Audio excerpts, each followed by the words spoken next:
National Donor Shabbat is a 3-day observance. 3-day observance which seeks to include the days of worship for major religions practiced in the United States. During National Donor Shabbat, faith leaders and their communities participate in services and programs to educate public about the need of donation, the generosity of the gift, and the importance of registering one's decision to be an organ donor. Our speaker today is Carl Smart. Carl is going to be 61 years old on November 24th. He was born in Choluni, Jamaica, and lived in that country until he was 18 years old. Then he moved to the States with his mother. In Jamaica, he spoke a different language, Patois. It's like a broken English, more or less what we are hearing right now.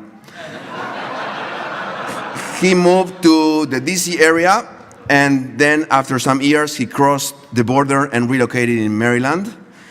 The first years he worked in a grocery store, and then he started to work in the same place he has been working for 37 years, Congregation Bethel. He's one of the few employees who knew all the rabbis of Bethel. Not that this is such an honor, but I needed to sneak that in here. Carl is married to Maxine. They met at the Seventh-day Adventist Church. He has 3 stepsons and 1 son who just got married. He confessed me that he is waiting for his grandchildren to come soon. In this special Shabbat, Carl is here to talk to us about organ donation. Thank you, Carl.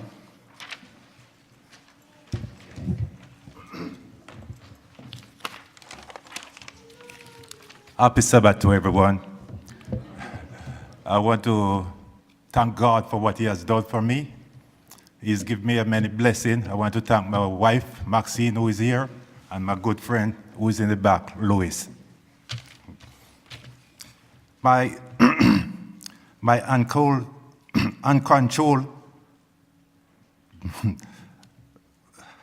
give me a chance, please. My control and potential lead me to kidney dialysis. I found out I have kidney dialysis when I was 40 plus years. I had spent 7 years on dialysis. After that, I received a kidney in 2001, 2002. My kidney lasted for 11 years, and then I was on dialysis again. I spent over 3 years on dialysis. I received a kidney in 2015. I received a transplant in 2015. Organ donation is very important. Because of organ donation, I am available to live and enjoy life. Please be a donor.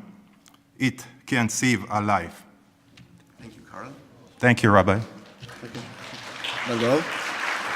So, I always dreamed to be a TV interviewer, and we have some TV producers, so maybe it's our chance, Carl, you need to help me with that. And Carl never dreamed to be interviewed, but we all agreed I could ask Carl some questions. So, Carl, we'll have a conversation now. I know it's moving for you and hopefully for all those who are here. And what do you like in life, Carl? I like to enjoy life and just live. I like to travel and go on vacation. Well, I cannot blame you for that. That's great. And getting a transplant, that's what I'm doing right now. Okay, very nice. And are there things that you cannot do after you got your transplants? You got 2 transplants. Right. And one worked for a couple of years, and the other one is working, thank God. And are there some things that you are not able to do, or you were not able to do? Before the transplant, I was not able to travel. So right now, I can travel anywhere I want. Because you were in dialysis before the transplant. Dialysis. So the transplant gave you a better quality of life. A better quality and the opportunity to do a whole lot of stuff. And can you eat anything? Anything you want, you can eat? Right now, I can eat anything I want to eat. Before that, I could not. So now you can eat anything. Anything. I enjoy all the mangoes and fruits. Okay. That's great. Okay, so In all this process, what was the most difficult part? The dialysis, the surgery, the recovery? What was the most difficult part for The you? most difficult part is the dialysis because plenty of time is a very sad story. Somebody sitting right beside you, and the following day he's not there because he may die from the dialysis. So it's very hard. And you were 7 years, day by day. 7 years, day by day, And how often do you have checkups now? 3 times a month, every 3 months. Every 3 months. Very nice. Do you know the donor or their family or who the donors were? No. And would you like to know them? I'd like to know them, but it's a very sad story for the parents or the relative.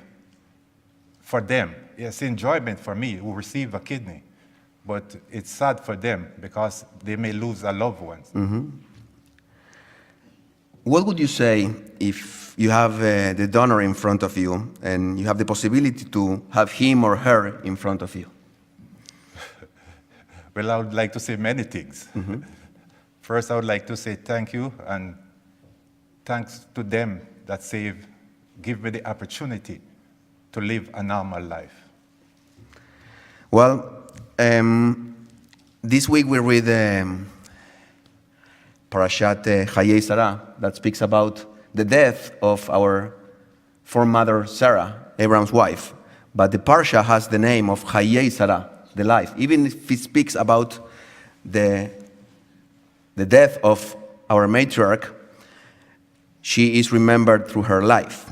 And the people who have the possibility after they are no longer to give life are remembered as if they are living. So organ donation is the only mitzvah, the only commandment, the only mitzvah that we can do after we are no longer alive.